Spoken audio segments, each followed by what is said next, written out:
ขอบคุณพนักงานที่กล่าวดีและไม่ได้กล่าวดีทั้งหมดนะครับการรับจากการต้นเงินเป็นการที่เราจะทำคนเงินเวลาขึ้นไปทำโอนถวายจากพนักงานชุดละ100 บาทเดี๋ยวจะลงเช็คประจำวันเดี๋ยวเรียนจะต้องมอบให้อย่างเยอะเจ้าหน้าที่เขาจะบริจาคลำต่อการเรียนบูชาแล้วก็ลำโซ่แล้วก็มีวัตถุมงคล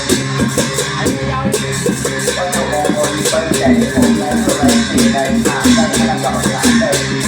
มองได้มองดูปัญหาเลยมองนะครับวัตถุมงคลวัดเลยนะครับอันนี้คือมันต้องเป็นหัวออกจากแหล่งจากลงจากวัดถ้าไม่ได้จากแหล่งมาเป็นโลมาจากทำเนียงเด้ออันนี้ออกเอาจากวัดไปลงวัดจากวัดนะครับพอพี่น้องก็ต้องอยู่ด้านนอกนะไปจากทำเนียง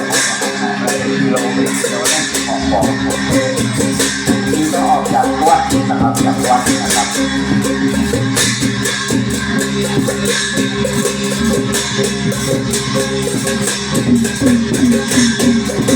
เพราะจะเพิ่มราคาเวลาอาจจะมาว่าความเป็นสีนก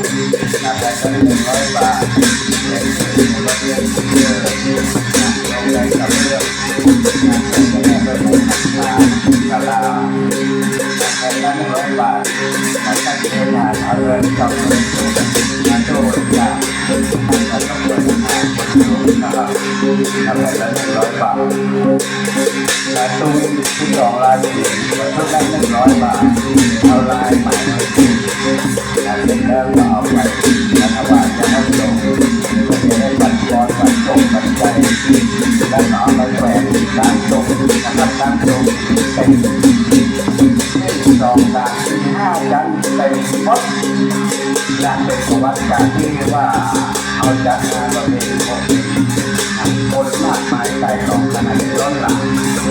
มวัดซอยแทบจะแตกนะครับวัดซอยแทบจะแตกทำของคนส่วนที่